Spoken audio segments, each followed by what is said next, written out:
Hello दोस्तों, स्वागत है आपका हमारे YouTube channel the Exampedia a smarter way of learning. जैसा कि आपको पता है कि हम लोग डेली करंट अफेयर का सीरीज चला रहे हैं। उसी में आज हम लोग 4 मार्च 2022 का न्यूज़ देखेंगे और हम लोग साथ में स्टैटिक जीके का भी पोर्शन देखते हैं और उससे जुड़े जो भी महत्वपूर्ण तथ्य होते हैं वो भी हम लोग एक करके चर्चा करते हैं। तो आइए हम पहला क्वेश्चन देखते हैं। सबसे पहला जो क्वेश्चन है, सबसे पहला क्वेश्चन क्या है? भारत और किसने हाल ही में $75 बिलियन तक के द्विपक्षीय स्वैप समझौते पर हस्ताक्षर किए हैं? यानी किस देश के साथ किए हैं? तो वो है जापान। जापान ने हाल ही में $75 बिलियन तक के द्विपक्षीय स्वैप समझौते पर हस्ताक्षर किए हैं। आइए इससे रिलेटेड महत्वपूर्ण तथ्य देख ले। भारत और जापान ने $75 अरब तक की द्विपक्षीय अदला बदली व्यवस्था का नवीनीकरण किया है। बैंक ऑफ जापान और आरबीआई ने द्विपक्षीय स्वैप समझौते के संशोधन और पुनर्गठन समझौते पर हस्ताक्षर किए हैं। इसका उद्देश्य वित्तीय सुरक्षा जाल को मजबूत करना और दोनों देशों के बीच सहयोग को बढ़ावा देना है।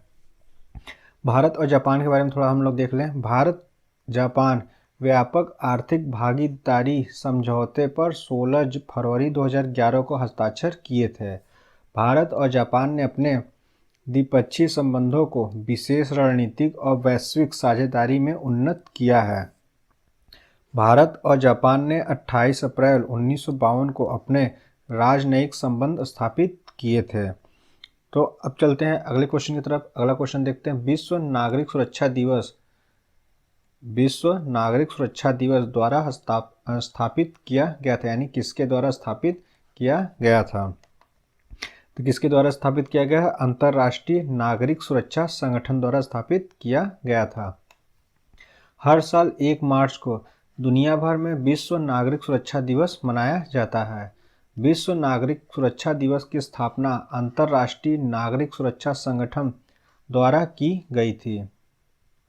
यह नागरिक सुरक्षा कर्मियों के बलिदान का सम्मान करने और आत्मरक्षा के महत्व के बारे में जागरूकता फैलाने के लिए मनाया जाता है।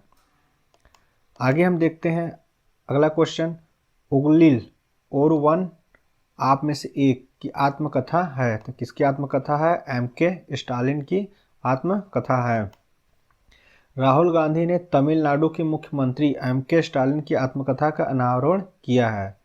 तमिलनाडु के मुख्यमंत्री एम.के. स्टालिन की आत्मकथा उंगलिल ओरुवन के पहले खंड का चेन्नई में अनावरण किया गया है। तमिलनाडु के जल संसाधन मंत्री दुरई मुरुगन ने पुस्तक की पहली प्रति प्राप्त की। तो पहली प्रति किसने प्राप्त की? दुरई मुरुगन ने पहली पुस्तक की जो है कॉपी प्राप्त की है। अगला क्वेश्चन देखते हैं। अगला क्वेश्चन है 3 मार्च 2022 को केंद्रीय इलेक्ट्रॉनिक्स और आईटी मंत्री अश्विन वैष्णव ने राष्ट्रीय सूचना विज्ञान केंद्र द्वारा आयोजित किए जा रहे टेक कॉन्क्लेव के संस्करण का उद्घाटन किया। तो कौन से संस्करण का उद्घाटन किया है? तो वो है तीसरा संस्करण का उद्घाटन किया है। महत्वपूर्ण तथ्य देख लेते हैं हम लोग। केंद्रीय इलेक्ट्रॉनिक और आईटी मंत्री अश्विन वैष्णव ने 3 मार्च 2022 को टेक कॉन्क्लेव 2022 का उद्घाटन किया। टेक कॉन्क्लेव 2022 राष्ट्रीय सूचना विज्ञान केंद्र द्वारा विज्ञान भवन नई दिल्ली में 3 और 4 मार्च 2022 को आयोजित किया जा रहा है। 2 दिवसीय का यह कार्यक्रम है। इस कार्यक्रम में इलेक्ट्रॉनिक्स और आईटी राज्य मंत्री राजीव चंद्रशेखर विशिष्ट अतिथि होंगे। Tech conclave 2022 NIC tech conclave का तीसरा संस्करण है।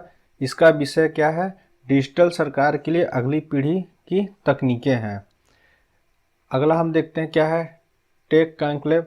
यह एनआईसी द्वारा गठित तकनीकी सलाहकार समूह द्वारा आयोजित एक वार्षिक कार्यक्रम है। टेक्नोलॉजी कॉन्क्लेव के दूसरे संस्करण की मेजबानी एनआईसी द्वारा 21 से 22 जनवरी 2020 तक की गई थी। राष्ट्रीय सूचना विज्ञान केंद्र के बारे में जान ले। यह इलेक्ट्रॉनिक्स और सूचना प्रौद्योगिकी मंत्रालय के तहत एक संलग्न कार्यालय है। इसकी स्थापना 1976 में केंद्र और राज्य सरकारों को प्रौद्योगिकी संचालित समाधान प्रदान करने के उद्देश्य से की गई थी। अगले क्वेश्चन की तरफ चलते हैं। अगला क्वेश्चन देखते हैं। विश्व वन्य जीव वन्य जीव दिवस 2022 के लिए निम्नलिखित में से कौन सी थीम है? तो कौन सी थीम है? पारिस्थितिकी तंत्र की बहाली के लिए प्रमुख प्रजातियों की सुरक्षा यानी सेफ गार्डिंग की स्पीसीज फॉर इकोसिस्टम रेस्टोरेशन। तो इसका थीम जो है इंग्लिश याद रखिएगा, इंग्लिश ज़्यादा इम्पॉर्टेंट है। तो इसका ऑप्शन क्या है? ए है। विश्व वन्यजीव दिवस प्रतिवर्ष 3 मार्च को मनाया जाता है। विश्व वन्यजीव दिवस 2022 का विषय क्या है? पारिस्थितिकी तंत्र की बहाली के लिए प्रमुख प्रजातियों की सुरक्षा है।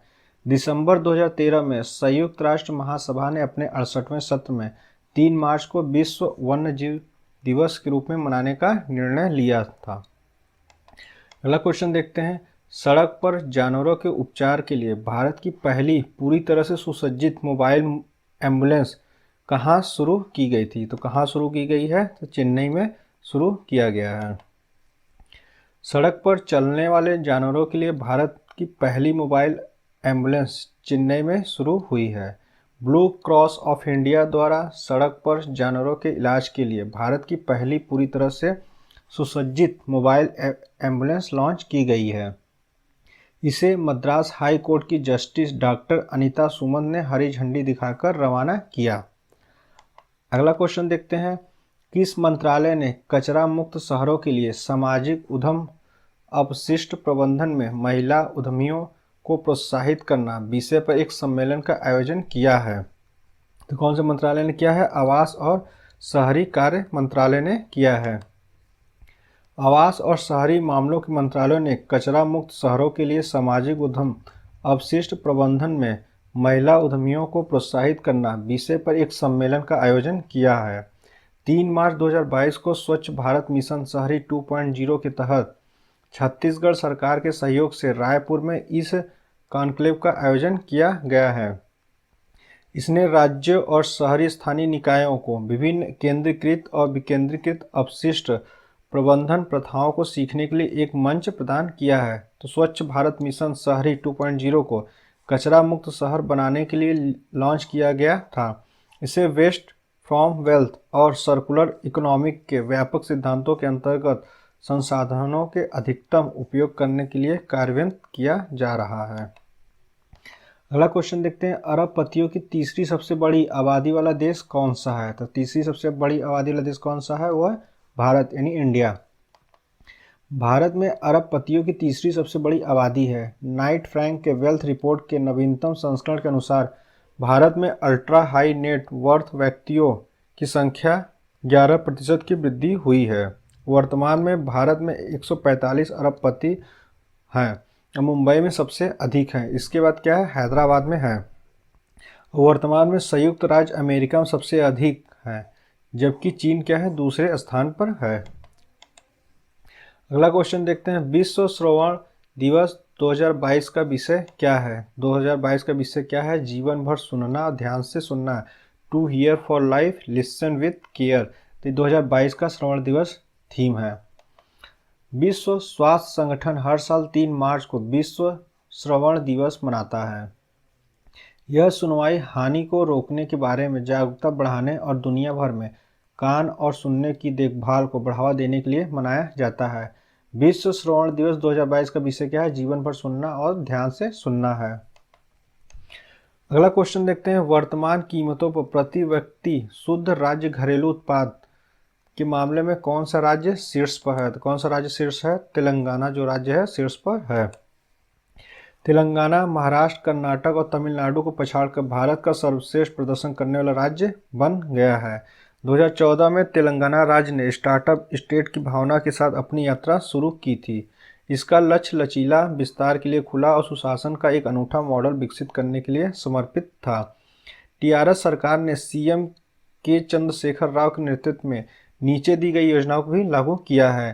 तो रायथू बंधु किसानों पर ध्यान केंद्रित करने के लिए है। कलेश्वरम तेलंगाना के खेतों को पानी उपलब्ध कराने के उद्देश्य से दुनिया की सबसे बड़ी लिफ्ट सिंचाई परियोजना है। आरोग्य लक्ष्मी गर्भवती और स्तनपान कराने वाली महिलाओं को बुनियादी और पूरक भोजन और पोषण का प्रावधान सुनिश्चित करना है। तो 3 यहाँ पे योजना चल रही है अलग से। अगला क्वेश्चन देखते हैं। अगला क्वेश्चन है। पश्चिमी वायु कमान के air officer commanding in chief के रूप में किसे पदभार संभाला है?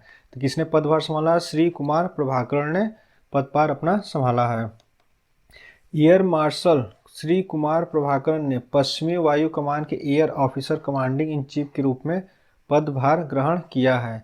वह राष्ट्रीय रक्षा अकादमी से स्नातक हैं और उन्हें 22 दिसंबर 1983 को एक लड़ाकू पायलट के रूप में नियुक्त किया गया था। उन्होंने एयर मार्शल अमित देव का स्थान लिया है, जो भारतीय वायुसेना में 39 साल की विशिष्ट सेवा के बाद सेवानिवृत्त हुए हैं। पश्चिमी वायु कमान का मुख्यालय कहाँ पर है? तो वह नई दिल्ली में स्थित है। अगला क्वेश्चन देखते हैं। 31वें दक्षिण पूर्व एशियाई खेल 12 मई से 23 मई 2022 तक किस देश में आयोजित होंगे? तो किस देश में आयोजित होगा? तो वह है वियतनाम में आयोजित होगा। महत्वपूर्ण तथ्य देख लें। 31वें दक्षिण पूर्व एशियाई खेल 12 से 23 मई 2022 तक वियतनाम में आयोजित होंगे, जो इस क्षेत्र का सबसे महत्वपूर्ण खेल आयोजन है। खेलों में लगभग 10,000 प्रतिभागियों के भाग लेने की उम्मीद है, जिसमें 40 खेल और 526 कार्यक्रम होंगे। मुख्य स्थल वियतनाम की राजधानी हनोई के साथ साथ 11 पड़ोसी शहर जैसे क्वांग, निन, पू थो और बेक निन होंगे। तो आइए वियतनाम के बारे में देख लें। देखिए वियतनाम का ये मैप है। वियतनाम कहाँ पे स्थित है? देखिए वियतनाम यहाँ पे स्थित है। यह एक दक्षिण पूर्व एशियाई देश है। यह अपने समुद्र तटों, नदियों और बौद्ध शिवालयों के लिए जाना जाता है। इसकी राजधानी क्या है? हनोई है। देखिए हनोई कहाँ पे है? ये रहा हनोई। और मुद्रा क्या है? वियतनामी डोंग है। फाम मिन चीन वियतनाम के प्रधानमंत्री हैं। अब हम लोग जितने पढ़ लिए हैं उसी का हम लोग रिवीजन सीरीज भी चलाते हैं, ताकि आपको रिवीजन करने में आसानी हो। आवास और शहरी मामलों के मंत्रालय ने कचरा मुक्त शहर के लिए सामाजिक उद्यम अवशिष्ट प्रबंधन में महिला उद्यमियों को प्रोत्साहित करना विषय पर एक सम्मेलन का आयोजन किया गया है। दूसरा देखते हैं। भारत में अरबपतियों की तीसरी सबसे बड़ी आबादी है, नाइट फ्रैंक रिपोर्ट ने कहा। तीसरा क्या? विश्व श्रवण दिवस कब मनाया जाता है? 3 मार्च को। वर्तमान कीमतों पर प्रति व्यक्ति शुद्ध राज्य घरेलू उत्पाद के मामलों में तेलंगाना क्या है? शीर्ष पर है। श्री कुमार प्रभाकरण ने पश्चिमी वायु कमान के प्रमुख के रूप में पदभार संभाला है। 31वें दक्षिण पूर्व एशियाई खेल वियतनाम में आयोजित किए जाएंगे। केंद्रीय इलेक्ट्रॉनिक्स और आईटी मंत्री अश्विन वैष्णव ने 3 मार्च 2022 को टेक कॉन्क्लेव 2022 का उद्घाटन किया। विश्व वन्य जीव दिवस 3 मार्च को मनाया जाता है। सड़क पर रहने वाले जानवरों के लिए भारत की पहली मोबाइल एम्बुलेंस चेन्नई में शुरू हुई है।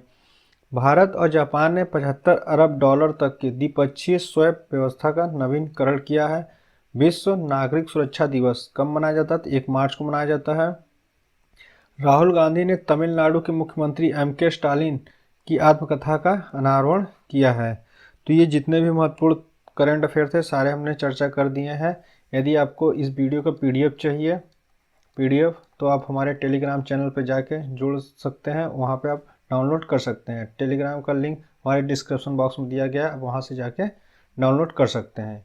यदि आपको हमारा वीडियो पसंद आए तो शेयर करें, सब्सक्राइब करें, लाइक करें। धन्यवाद।